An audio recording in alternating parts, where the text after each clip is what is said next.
Welcome to Community Conversations. Joining me today is Nicole Zasowski.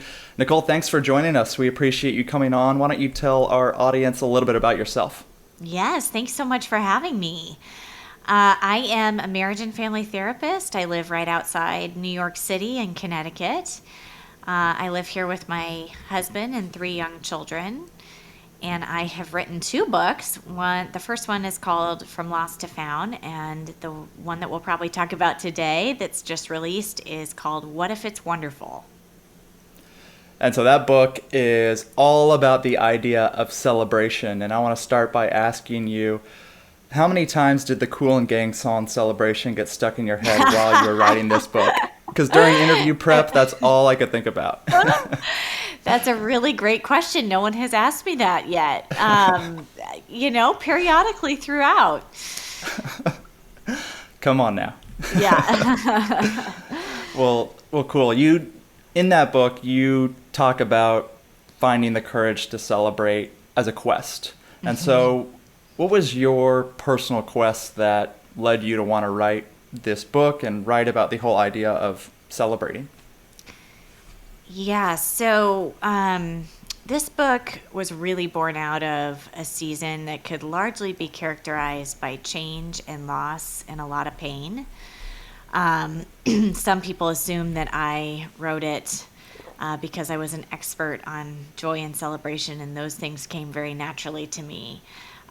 In fact, the opposite is true. They have become disciplines that I have practiced and are changing my life. But like so many of us, I am not somebody who drifts toward joy. And when you go through a painful season or a painful event, whether it's the loss of a loved one or a season of waiting or a betrayal, whatever that is, there's the loss itself and then there's the cost. And the cost is the impact to our sense of identity and our sense of safety. And what took me a really long time to realize as I started to move out of my season of pain and into a season characterized by more breakthrough was that part of the cost for me was that my joy was accompanied by a ton of fear. Uh, I was afraid to hope. Celebration felt like it came with a catch. Dreaming felt stupid in a lot of ways. And so I prayed for the miracle, but I prepared to mourn. I was always ready for the worst case scenario, protecting myself with pessimism by practicing disappointment and rehearsing disaster and just keeping my expectations really low. And then I was really sad when I realized this took, like I said, a while, but when I realized that a lot of the loss I experienced was not only the loss itself, but my refusal to embrace joy. That I was missing out on my beautiful God given life because I was so busy preparing for the worst. And so that led to this quest, like you said, of really understanding how I can practice celebration in a way that cultivates joy, not in a toxically positive way, where you ignore pain and you don't acknowledge that that is real too, but in a way that helps me move through with peace and joy. Yeah, and I want to lean into one thing in particular. You talked about the idea that we don't necessarily have a natural drift towards Yes. joy. And I think that's something we can all relate to. I think of, even what Jesus talked about in John 16 when he said, in this world you will have trouble. And in my mind, I constantly think of that. It's like, okay, what trouble, what trial is constantly around the corner? It's so easy just to live in fear all the time. So why do you think our mind goes to these places, and why do you think it's such a fight to try and have this mindset of living in joy and living in celebration? Yes. So in my research for this book, did a ton of neuroscience research, and I learned a lot about the brain, some of which I had known just as a therapist and dealing with those realities, but it was only confirmed the more research I did. The reason I said few among us drift toward joy is left on neutral, the brain leans negative. And there's just a few dynamics going on in the brain that make joy not our starting place. We have a lower set point if we just let ourselves drift and don't create new neural pathways through practices like celebration. But just to give you an idea of some of the things going on in the brain, one of them is this phenomenon called the hedonic treadmill, which means the brain rapidly adapts to joy. So when we experience something new and exciting, and maybe the gift that would make us want for nothing else, very quickly it starts to fade into the background of normal, and we are left hungry and wanting again. The second is a fact that a lot of us are familiar with, but it's worth mentioning anyway, is that the brain is like Velcro for painful input and Teflon for pleasant and joyful input. So if we think about what this actually looks like practically throughout our day, the brain is extremely efficient and it only wants to hang on to what it thinks it needs. So if you walk through your day, most of us experience a mix of pain and joy throughout most of our days and most of our seasons in life. And if your brain is naturally only going to pick up and hold those major and painful things, then what does that mean for the everyday moments of joy and goodness that God is weaving through our days? They don't get picked up, and if they're noticed at all. And then the third thing that I think is worth mentioning is that we have this tendency to tell our joy how it can be improved upon. So if you picture giving a presentation, maybe you're sharing something at church or you're doing a presentation at work, you're sharing in front of a group of people. And you feel good about what you shared. A few people said some nice things to you on your way back to your seat, and you sit down and you feel so accomplished that it went well. And then you start thinking, ooh, it would have been better if I had said this. Or they were there, but this person wasn't there. Or they said I was a good speaker, but they didn't say I was a great speaker. And we start telling our joy what would have made it better. And so this is our starting point as we go throughout our days. And you can imagine there's not a lot going on naturally in the brain that cultivates joy and allows us to see what good things God is doing, even in the midst of a painful season or situation. Yeah.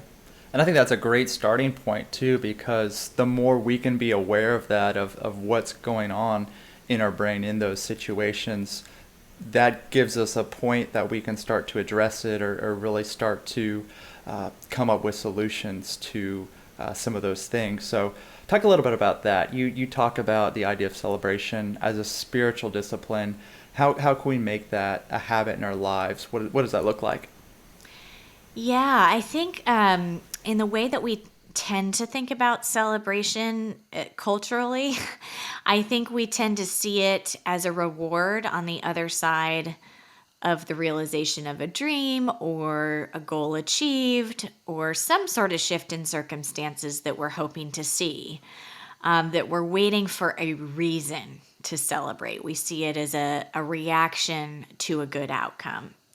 And certainly this is some of what it looks like, but I think we're missing out because we've narrowed that definition so much to being a reward instead of a rhythm. And to be honest, I was a little bit annoyed when I started to realize that celebration was truly a discipline and a practice, because I thought, gosh, there's so many things in life that require discipline and take practice.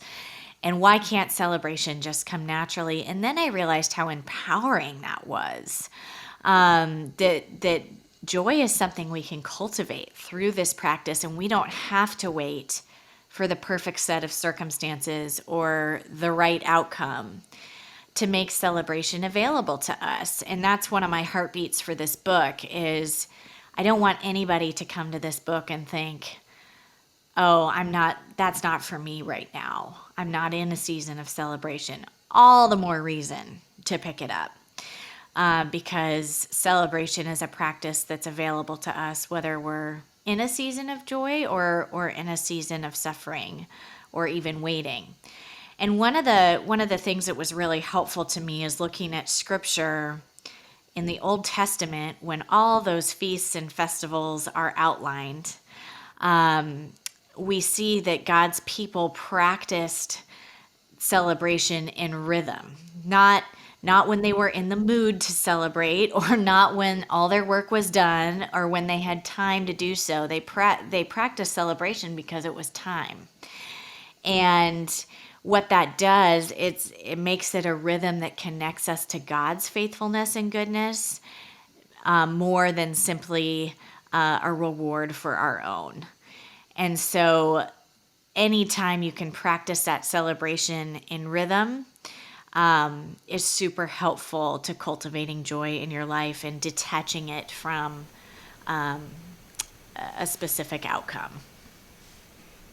Yeah, unpack that a little bit more because I can relate to that. I mean, I look at Paul's words when he talks about, I've learned to be content in any and every situation. I'm like, man, how do you get to that point? Like I feel like I can be so swayed, my emotions, my feelings, my level of joy can be swayed by my circumstances. So what about those seasons of life where we don't feel like celebrating or we don't feel like there's anything worth celebrating?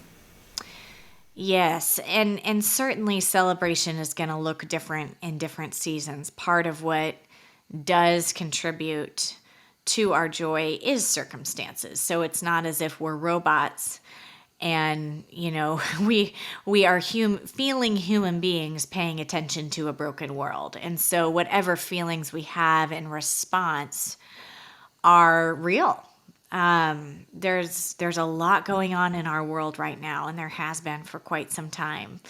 And so to feel pain around that and sorrow around that is a natural human response. We'd be a little bit worried if somebody had no feeling in response to the horrific events going on in the world.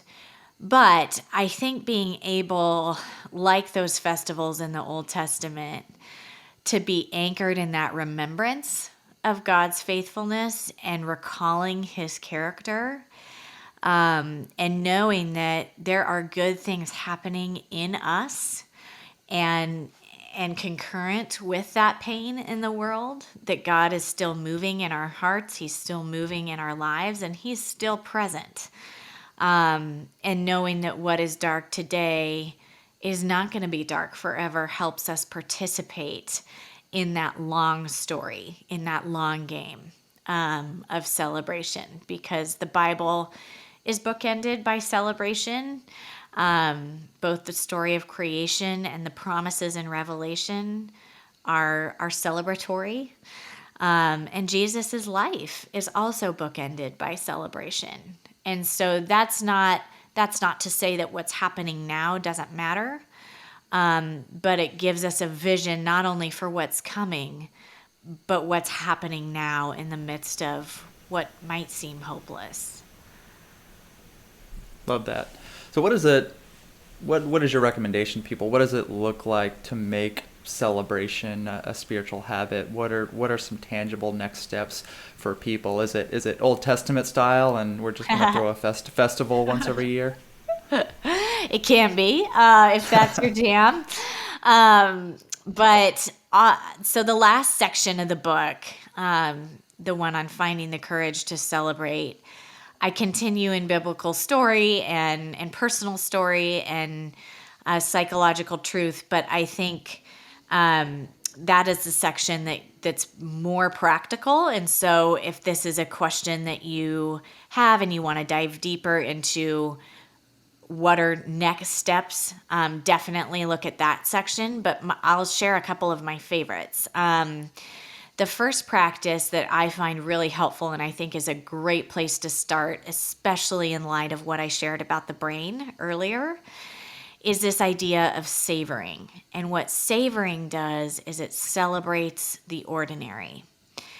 And the way that you do this is you either take the present moment or you reflect on your day and you just take one snapshot from your day and you ask your five traditional senses what they're going to remember about that moment. So, what do you see? What do you hear? What do you smell? What do you taste? And what do you feel? And that helps your brain capture it and keep it in a way that it can be carried forward and recalled later. And so what this does is all of a sudden we're lifting our gaze and we're capturing that moment in a way that we can hang on to it and recall it later and celebrate it in our hearts beyond the moment itself. I like that. And it's predicated too on slowing down and Yes. building rhythms within your day to stop and celebrate. Celebrate Yep. is not something we can do while doing other things. It's something we need to focus on and stop and really dwell in. But along those lines, you also talk about the idea of there's a difference between celebrating and escaping. Can you talk a little bit more about that and the differences between the two? Yes, I think celebration is often misbranded as blowing off steam or something that somehow takes us away from Christ, and helps us to numb out. And certainly, I suppose you could misuse celebration that way, but celebration at its best is actually an intentional action that connects us to ourselves, to God, and to others. Whereas escaping would be a reaction to pain that's actually disconnecting from our feelings, God, and other people. And so celebration is an avenue of growth, it's an avenue of connection in our lives. And escaping actually hits the pause button on that emotional growth. What is How is celebration central to God's character and mission? I think we can look throughout the Bible and see a lot of Old Testament characters celebrate, David, ripping off all his clothes at one point and dancing and leaping and singing for joy. You look at the Psalms, he's constantly praising and celebrating God. But what about God himself? How is celebration part of his character? Yeah, I think we see it from the creation story, the humor that he has woven in to his creation, and the delightful creativity that he has not only fashioned each of us with, but the world around us. I think his is celebratory in nature.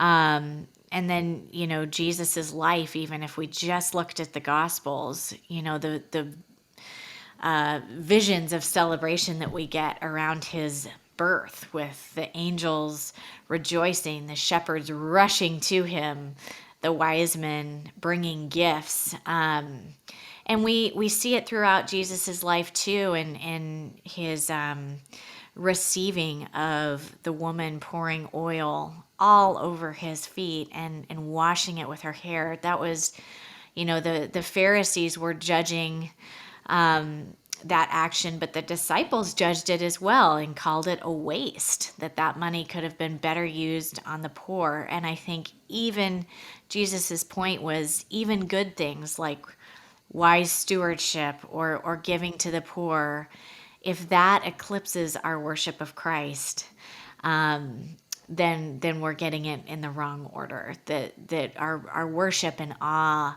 and celebration of Jesus is what's going to bring us joy. And of course, in the last chapter, I unpack Jesus's first miracle, which certainly a lot of jokes are made about him turning water into wine and keeping the party going. Not only does that show Jesus's high view and value of celebration, but what Jesus is picturing, because he knows the end of the story and he knows how his story is going to unfold, is not just that wedding, but our wedding with him, our union with him. And that is where we have the ultimate celebration foretold in Revelation, that our inheritance as people who love and follow Jesus is joy, regardless of what circumstances we might be wading through right now. Yeah, I love that. I think another thing that we see Jesus do is celebrate others well. And Yes. that's not something, for me personally, that comes naturally like joy. It's not something that we drift towards. I think Yeah. I often live in this scarcity mindset of, oh, if this person is successful or has achieved something or is something worth celebrating, that's less blessings for the rest of us. And that's Yeah. obviously not how it works. But how would you say that we could overcome some of these struggles and really live out the idea of rejoicing with those who rejoice? Yes, I love the way you framed it just now. And one reminder that I give myself is, blessing for one never comes at the expense of another. I think of Elijah, the widow and her son making him the bread with the last bit of oil that they had, and that God was able to feed Elijah and take care of that widow. That He is a God of multiplication. But the story that really kicked my tail on this one was a story that I had never considered through this lens. And it's the story we find in Deuteronomy, where the Israelites have obviously been traveling through the wilderness for years and years and years. Many trials, many peaks and valleys in that journey. And they're so close to the promised land that scripture says that when Moses goes up on this mountain, he can actually see it in the distance. And he goes up on this mountain to talk with God, and to plead with him, really, because as we know earlier in that journey, God has told Moses he's not going to be the one to lead his people into the promised land because he had disobeyed God. And Moses pleads with him, can I please be the one? And I love his honesty and earnest heart in that moment, just coming before God and asking him. And I don't like to psychologize scripture, but it's hard to ignore that God's language is strong. It's an emphatic no. And he says, we're also, this is the end of the conversation. We're not talking about this anymore. But what I really find challenging is what God says to Moses next. He says, I want you to commission Joshua. I want you to pour courage and strength and training into him, basically packing his backpack for the journey that you wish was yours.